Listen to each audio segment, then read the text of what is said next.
서울시가 10월 8일, 9일 이틀 동안 마포대교에 설치된 자살 예방 문구들을 지웠습니다. 삭제 이유는 어떤 문구들이 오해를 불러일으킬 수 있다는 지적 때문이었습니다. 예를 들어 이런 것도 있었습니다. 한번 해봐요. 자살 예방이라는 큰 그림을 놓쳐버리면 한번 해봐요 라는 이 문구가 자살 예방이 아닌 자칫 자살 부추김 문구로 오해받을 수도 있었기 때문입니다. 전체의 문맥을 먼저 봐야 됩니다. 요한계시록 역시 마찬가지입니다. 요한계시록이 전체적으로 무엇을 이야기하려는가를 생각하며 읽어야 합니다. 너무 한 단어 한 단어에 매몰돼 버리면 요한계시록은 노스트라다무스의 예언서 같은 그런 서적이 되고 맙니다. 요한계시록은 참서가 아닙니다. 참서라는 것은 미래의 일에 대해서 주술적 예언을 적은 서적입니다. 우리나라의 대표적인 것으로 토정비결이나 정감록이 있죠.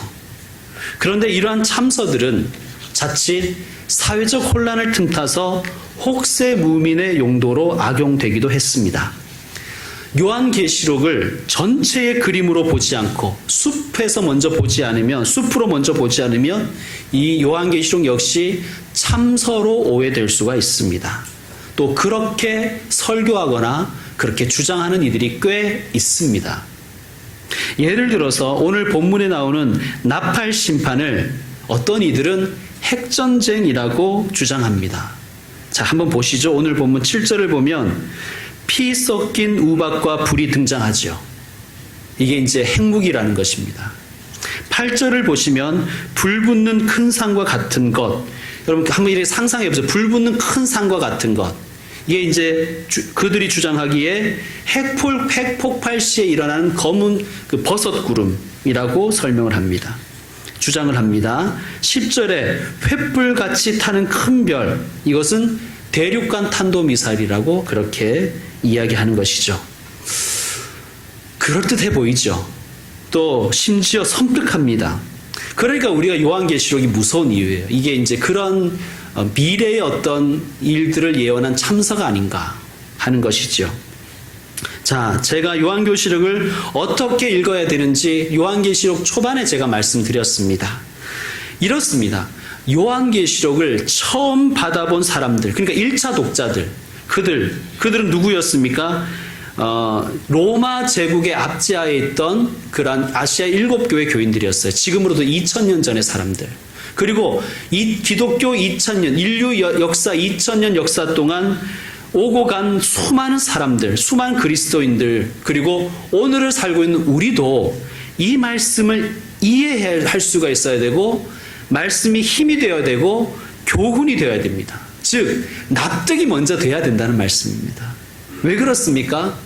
이 성경은요, 특히 요한계시록을 포함해서 이 성경은 하나님이 읽으려고 쓰신 책일까요? 사람들 보고 읽고 이해하라고 쓰신 책일까요? 사람들 읽으라고 주신 책이에요. 그러면 2000년 전의 사람들은 핵무기와 핵전쟁을 알았겠습니까? 몰랐겠습니까? 몰랐겠지요. 이해가 될 수 있었을까요? 설사 뭐 이해가 됐다 치더라도 그게 그 사람들에게 무슨 의미가 있겠습니까? 자, 계시록을 해석하는 데 있어서 우리는 이렇게 역사성과 함께 예언성을 함께 균형 있게 붙들어야 돼요.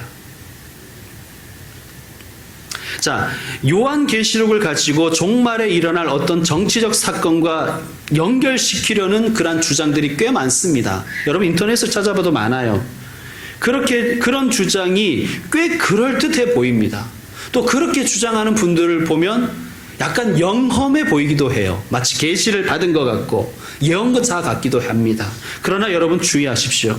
이런 사람들 중에 세대주의자들이 많은데 세대주의라는 이름도 좀 기억해 두시는 게 좋습니다. 이 사람들이 주장하는 게 이런 거예요. 666은 바코드다. 뭐 그런 말 들어보셨죠, 그죠? 베리칩이다. 혹은 666은 슈퍼컴퓨터다. 또 요한계시록에 나오는 열불은 EU-연합의 주도적인 열국가다. 뭐 이런 주장들을 합니다. 혹은 666을 신용카드라고 생각하시는, 그렇게 주장하는 분들도 있더라고요. 나름대로 논리는 있어요. 이게 그냥 막 하는 얘기는 아니에요. 읽어보면. 왜냐하면 이런 것이죠. 오늘날 우리가 쓰는 이 신용카드가 모두 고유번호가 있대요. 회사마다. 세 자리로 된. 예를 들면 비자 카드는 333, 마스터카드는 444, 어메리칸 익스프레스 카드는 555, 뭐 이런 식으로 돼 있는데, 그래서 111부터 999까지 있는데 666만 비어 있다는 거예요. 그래서 무슨 말을 하고 있냐? 나중에 마지막 때, 종말의 때에, 말세에 적그리스도가 세계를 통일하고 통일 화폐를 만들게 되는데, 그때 사용할 신용카드가 세계 통합 화폐가 666이라는 거예요. 꽤 그럴듯해 보이지 않습니까? 그러나 다시 한번 생각해 보시면 2000년 전 이 요한계시록의 첫 번째 독자였던 사람들은 신용카드를 알고 있었겠냐는 거예요. 슈퍼컴퓨터를 알고 있었겠냐는 거예요. 이 세대주의자들의 주장을 듣고 있으면 저는 이런 노래가 생각납니다. 원숭이 엉덩이는 빨개. 빨간 것은 사과. 사과는 맛있어. 맛있는 거는 바나나. 예. 왜 맛있는 게 바나나로 가는지 모르지만 어쨌든 바나나라는 거예요. 바나나는 또 길죠. 긴 것은 기차인 거예요. 기차. 기차는 어때요?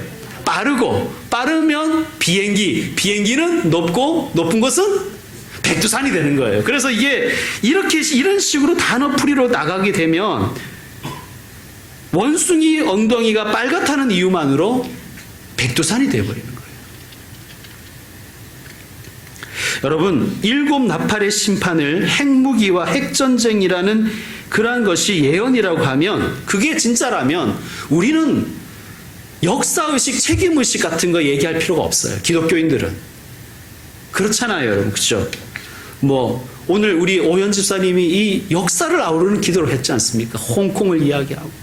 우리 기독교는 그래야 되는 거예요. 그런데 만약에 어차피 핵전쟁 나서 망할버릴 세상이고 지구라면 검찰개혁은 뭐가 필요하고, 무슨 인권이 필요하고, 정의가 필요하고, 기후변화 막는 일들이 무슨 소용이 있겠습니까? 어차피 망할 놈의 세상인데요. 어차피 망해버릴 세상인데. 우리는 성경 전체에서 우리가 배우는 기독교 정신은 뭐예요? 세상을 변화시키고, 세상을 새롭게 하고, 세상을 개혁하고, 세상의 빛과 소금이 되는 것, 이것이 우리의 사명이라는 것을 우리는 배우고 있지 않습니까? 그런데 요한계시록은, 만약 요한계시록 이야기가 그냥 핵전쟁 나서 다 망해버릴 것이다, 그것이 정말 사실이라면 우리는 그저 그냥 교회 열심히 다니다가 핵전쟁 나면 천국 가면 그만이에요. 망할 세상인데 뭘 열심히 우리가 할 필요가 뭐 있겠습니까? 그렇게 해서 이제 혹세무민하는 것입니다. 그래서 결국은 자꾸만 이런 식으로 요한계시록을 해석해버리면 역사 비관주의로 흘러버리는 거예요. 그리고 숙명론에 빠져버리는 것입니다. 여러분, 다시 말씀드리지만 요한계시록은 성경 전체의 그림에서도 봐야 됩니다. 요한계시록 자체를 해석하기도 하지만 성경 전체의 메시지를 먼저 봐야 됩니다. 여러분, 성경이 전체적으로 말씀하는 게 뭐예요? 예수님을 믿으라. 예수님 안에 소망을 품으라. 그리고 믿음을 버리지 말아라.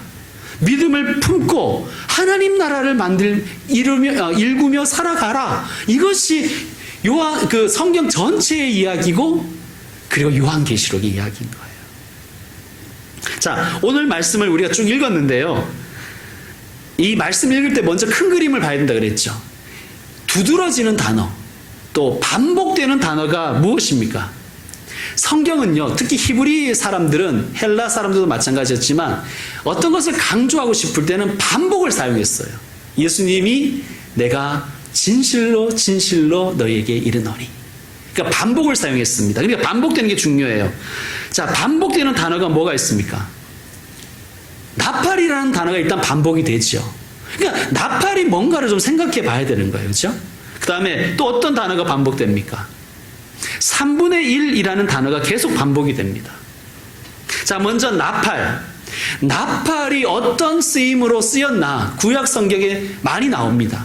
근데 구약 성경의 여러 나팔의 용도 중에서 요한계시록과 연관되는 나팔의 용도가 세 가지예요. 전쟁, 심판, 그리고 하나님의 임재. 구약의 많은 나팔의 용례들 중에서 요한계시록과 아주 밀접한 나팔의 용례는 세 가지입니다.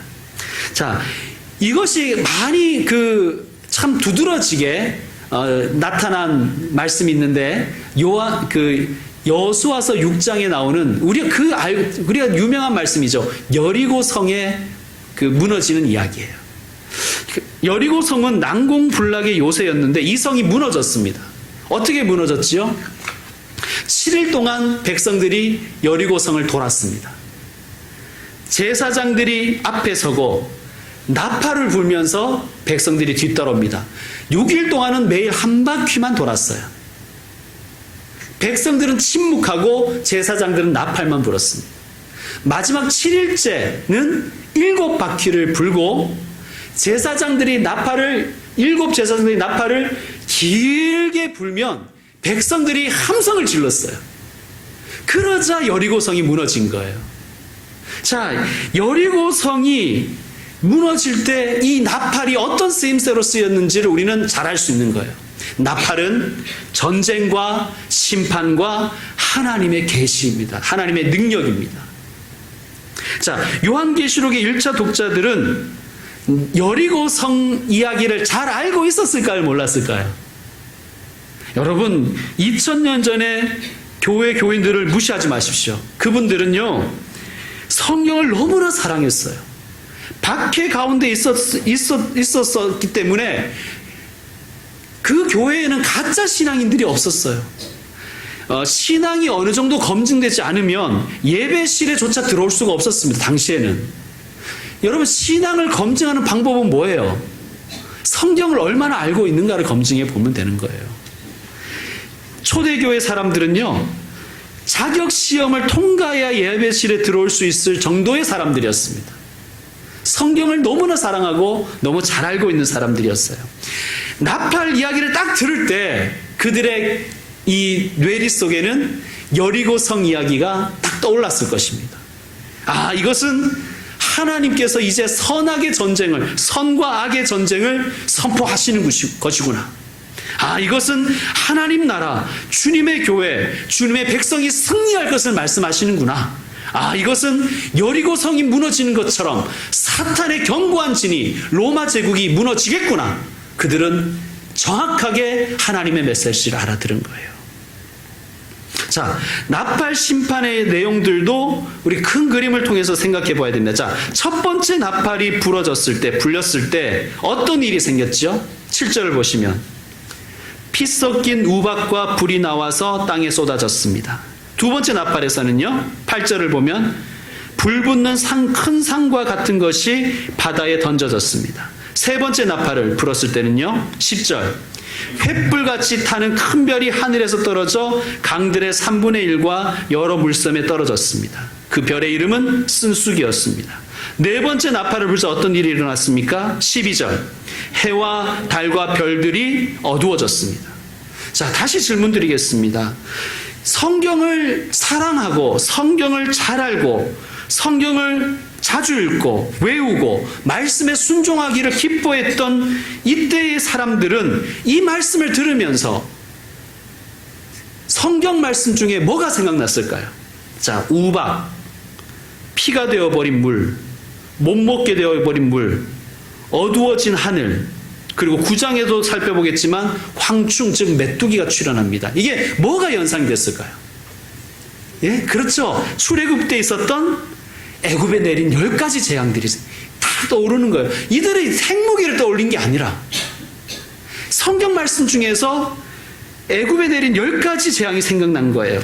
여러분, 우리가 애굽에 내린 이 10가지 재앙을 우리는 어쨌든 다는 모르지만 알고는 있습니다. 나일강이 피가 됐죠. 물이 피가 됐습니다. 개구리, 이가 창궐했고, 파리, 그 다음에 악질, 가축 전염병, 그 다음에 독종, 그 몸에 어떤 종기 같은 게 나는 것이죠. 그 다음에 7은 우박, 그 다음에 메뚜기, 그 다음에 해가 어두워지고 장자의 죽음입니다. 그러니까 이 당시의 사람들은 이 이야기를 듣고 하나님의 메시지를 듣고 애굽에 내린 10가지 재앙이 바로 떠오른 거예요. 그런데 애굽에 내린 10가지 재앙의 특징이 뭐예요? 특징이 뭡니까? 이스라엘에 대한 심판이에요? 아니면 애굽, 즉 이집트에 대한 심판이에요? 이집트에 대한 심판이죠. 왜? 이집트는 하나님의 백성이 이스라엘을 노예로 삼고 학대하고 짓밟았기 때문입니다. 자, 그리고 지금 이 요한계시록을 읽는 1차 독자들은 누구의 지배를 받고 있어요? 로마 제국의 지배를 받고 있죠. 그렇게 연관이 되는 것입니다. 그리고 또 애굽에 내린 10가지 이 재앙은 애굽을 심판하는 것도 있지만 이스라엘 사람들이 애굽에 대해서 더 이상 미련을 두지 못하도록 하신 하나님의 목적이 있습니다. 그러니까 애굽에 연연하지 말아라. 로마에 연연하지 말아라. 세상 것에 마음을 두지 말아라 하는 메시지가 여기에 있는 것입니다. 또한 3분의 1이라는 단어가 반복이 됩니다. 여러분 7절과 12절 사이에 3분의 1이라는 말이 몇 번 나오는지 아십니까? 제가 물 마실 동안 한번 알아맞혀 보세요. 3분의 1이 몇 번 나오는가? 7절에서 12절 사이에.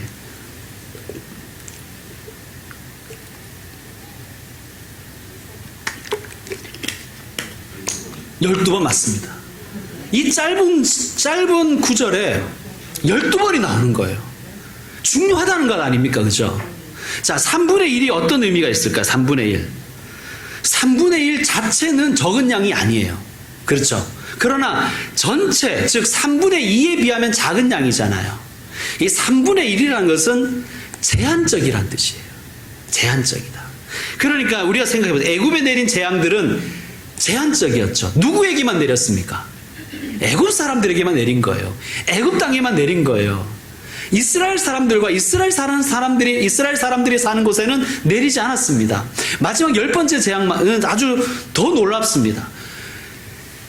이집트 사람이든 이스라엘 사람이든 어린 양의 피를 좌우 임방과 물사주에 바르면 죽음의 신이 패스오버 넘어가 버리는 그런 제한적인 심판의 사건인 거예요. 그러면 3분의 1이 무슨 의미를 가지고 있는지 우리는 잘 알게 됩니다. 이게 심각한 재앙이고 심판이긴 하지만 제한적이라는 거예요. 누구에게? 불신자들에게. 그리고 하나님을 대적하는 땅에 사는 자들에게, 땅만 보고 사는 자들에게, 그리고 로마 제국에게, 그리고 오늘날 세상을 돈과 자신들의 모든 이기심으로 지배하려고 하는 모든 사람들을 향하여 하나님이 주시는 심판의 메시지인 것입니다. 그리고 또 하나, 불신자들에게 회개의 기회를 주기 위한 심판입니다. 제한적이라는 말은 우리가 9장을 나중에 읽어보면 회개치 아니하더라. 그들이 그럼에도 불구하고 회개치 아니하더라는 말씀이 나옵니다. 그러니까 이 말씀은 뭐냐? 왜 3분의 1의 심판이 있느냐? 이 제한적인 심판을 통해서 불신자와 불의한 제국이 회개할 수 있도록 기회를 주시는 것입니다. 근데 문제는 우리가 이런 거예요. 애굽에 내린 재앙들도 그랬고 나팔 재앙도 그런데 대부분 이게 자연계에 내린 재앙이란 말이에요. 그렇죠? 그럼 우리가 이런 질문이 들 수 있어요. 아니 자연이 뭘 잘못해서 이렇게 심판을 받아야 됩니까? 학창 시절을 생각해 보면요, 제일 개념 없이 지냈던 시기가 언제인 것 같습니까? 여러분 보시기에 제일 개념 없이 난리쳤던 시기가 언제였던 것 같아요? 제가 돌아보니까 중2 때였던 것 같아요. 중1 포함해서 중1, 중2 때. 그때는요, 제가 생각에 그때 스마트폰과 유튜브가 있었어야 돼요. 다 찍어놔서 올려놨으면 아마 애들한테 아무 말 못했을 것입니다. 그때 우리는 한 60명 넘었잖아요. 그죠? 60명 있는 교실에서 밥 먹는 놈, 또 축구하는 놈, 프로레슬링 하는 놈, 아주 뭐 광란의 현장이었습니다. 선생님이 오셔도 그냥 모르고 그냥 아주 뭐 난장판이었죠. 워낙에 개념들이 없었으니까 막 소신껏 떠드는 거예요. 자, 그러면 선생님이 오시면 어떻게 합니까? 애들이 난리치고 있으면 이러잖아요. 교탁을 막 그냥 손으로 치든지 교편으로 치든지 몽둥이로 막 때리잖아요. 생각해보면 책상이 뭘 잘못했어요? 탁자가 뭘 잘못했어요? 교탁이 무슨 잘못했습니까? 애꿎은 교탁이 왜 두들겨 맞는 거예요? 선생님의 경고죠. 마찬가지입니다. 왜 아무런 잘못이 없는 자연계가 심판을 받는가? 죄악된 세상을 향한 하나님의 경고요, 회개하라는 하나님의 사인인 것입니다. 그리고 우리 믿는 사람들도 하나님의 심판을 보며 신앙생활에 게으르지 말고 더욱더 신앙생활에 힘쓰라는 메시지인 거예요. 자, 이제 1절에서 5절의 말씀을 묵상해 봅시다. 사실은 중요한 포인트가 1절에서 5절에 있는 거예요. 자, 1절부터 5절에는 나팔 재앙, 나팔의 심판이 어떻게 시작되었는가를 말씀하고 있습니다. 자, 1절을 여러분이 다시 한번 읽어주세요. 1절 시작.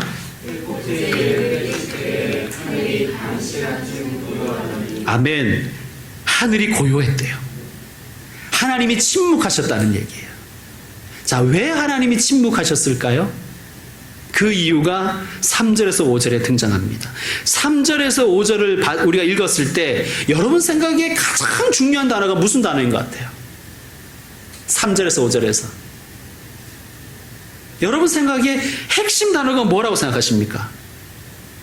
기도입니다. 기도.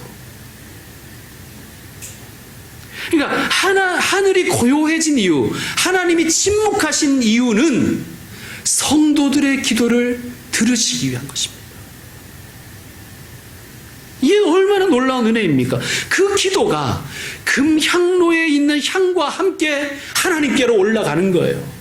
그러니까 하나님 보시기에 성도들의 기도는 금 같은 기도인 거예요. 그리고 그 기도가 올라간 후에 천사가 금향료를 가지고 제단에 불을 담아서 땅에 쏟아버리자 우레와 음성과 번개와 지진이 일어납니다. 심판의 시작이죠. 즉 무슨 말씀인가? 나팔 심판은 성도들의 기도로 인하여 하나님의 응답으로서 이루어진 거라는 거예요. 여러분, 하나님이 오늘 우리에게 어떤 메시지를 주십니까? 여러분께 어떤 메시지를 주시는 거예요? 사랑하는 아들아, 사랑하는 딸아, 내가 너의 신음에 귀 기울이고 있단다. 내가 너의 기도를 듣고 있단다. 내가 너의 삶을 보고 있단다. 걱정하지 말아라. 불안해하지 말아라. 나는 너의 하나님이지 않느냐.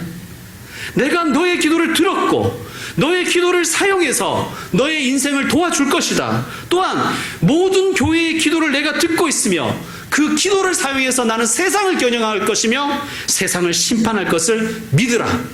하나님의 메시지입니다. 사랑하는 성도 여러분, 기도하십시오. 하나님이 듣고 계십니다. 그리고 특별히 기도의 유산을 물려주세요. 다른 유산 물려주면요, 뭐 물려줄 유산도 별로 없지만 형제들끼리 싸웁니다. 그런데 기도의 유산은 분쟁이 일어나지 않습니다. 기도의 유산을 물려주십시오. 이제 말씀 마무리하겠습니다. 주중에 초신자분이 제게 전화해서 질문하셨어요. 이런 분이 아주 귀해요. 목사님, 하나님께 기도하면 다 응답하시죠? 기도하면 다 응답해 주시죠? 이러는 거예요. 제가 말씀드렸습니다. 그럼요. 응답하시죠. 너무 좋아하는 거예요. 그런데 이제 그 뒤에가 중요하잖아요. 응답에는 3가지 종류가 있습니다. 예스라는 응답이 있습니다.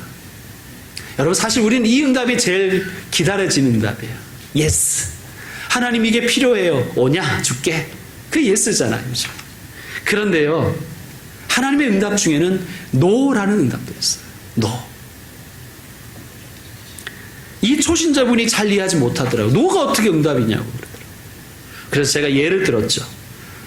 엄마가 요리를 하고 있을 때, 이 성차별이 될 수 있기 때문에 바꾸겠습니다. 아빠가 요리를 하고 있을 때, 우리 유현이 또 혜밀이 같은 아이가 막 조르는 거예요. 나도 칼 한번 들어보자고. 칼 좀 줘봐라고. 나도 가지고 놀게. 왜 엄마 아빠만 재밌는 거 하냐고. 막 달라고 그런다 쳐봐요. 그러면 정말 정신 제대로 바뀐 엄마 아빠면 주겠습니까? 노라고 하겠죠. 여러분, 예스만 사랑이지요? 아닙니다. 너도 사랑입니다. 또 기도의 응답 중에 하나 중요한 것이 있는데 웨이트입니다. 웨이트. 기다려봐라. 기다려봐라. 여러분 놀이터에서 아이가 놀다 왔어요. 막 손이 뭐 아주 새카맣게 무슨 연탄 배달한 손 같아요. 근데 그 새카만 손으로 막 쿠키 집어 먹으려고 막 깎아놓은 사과를 막 막 이렇게 하면 정상적인 부모는 어떻게 하겠어요? 손 씻고 와. 기다려봐. 손 씻고 와. 그리고 내가 너걸 줄게. 그렇지 않겠습니까? 여러분 하나님께서 때로 우리에게 웨이트라고 하실 때가 있어요. 가장 좋은 것을 가장 좋은 때 주시려고. 여러분 yes, no, wait 이 세 가지 응답 중에 제일 좋은 응답은 뭐예요? 뭐 제일 좋은 응답이 어디 있습니까? yes 좋죠. 근데 no라는 응답도 좋은 거예요. 내 기도가 잘못되어 있었으니까. 여러분 한 번씩 저는 이럴 때가 있어요. 하나님 그때 내 기도 들어주셨으면 큰일 날 뻔했다. 시급할 뻔했다. 뭐 이런 생각이 들 때가 있어요. 여러분 웨이트라는 응답도 좋은 응답 아닙니까? 왜? 더 좋은, 내가 기도한 것보다, 내가 구한 것보다 더 좋은 것을 더 좋은 때에 주실 거니까. 여러분, 기도는 반드시 응답됩니다. 근데 다만, 현재 나에게 즉각적으로 응답되지 않을 때 우리가 실망이 많은 거예요. 여러분, 링컨의 노예 해방 생각해 보십시오. 당시에만 기도했겠습니까? 정의로운 사람들이 그리고 흑인들이 그때만 기도했겠습니까? 수십 년, 수백 년 동안 한 맺힌 기도가 하나님의 금향로와 금대접에 쌓였기 때문에 그 기도가 응답된 것 아니겠습니까? 여러분, 내가 사는 오늘 다 응답받으려고 하지 마십시오. 그러나 기억하십시오. 기도는 반드시 응답됩니다. 하나님이 듣고 계시고 하나님이 그 기도를 귀하게 여기셔서 금대접과 금향료에 담아두고 계시는 거예요. 그리고 때가 되면 실행하십니다. 그러므로 하나님 안에서 기도의 사람으로 살아가시길 바랍니다. 이제 말씀 마무리하겠습니다. 요한계시록은 참서가 아니에요. 요한계시록은 위로와 소망과 능력의 말씀입니다. 요한계시록을 가지고 호기심을 자꾸 채우려고 하지 말고 하나님의 백성답게 사는 방법을 배워가십시오. 오늘 무엇을 배웠습니까? 기도입니다. 기도. 나는 왜 이렇게 기도를 잘 못하나? 기도를 안 하기 때문에 그런 거예요. 난 왜 이렇게 기도 응답이 없는가? 기도를 인내를 가지고 하지 않기 때문에 그렇습니다. 기도하십시오. 기도함으로 믿음이 자랍니다. 믿음이 있어야 기도하는데요. 기도하면 믿음이 자라는 거예요. 이 좋은 하나님의 귀한 은혜를 받아 누리는 하나님의 사람들이 되시길 바랍니다. 기도하겠습니다.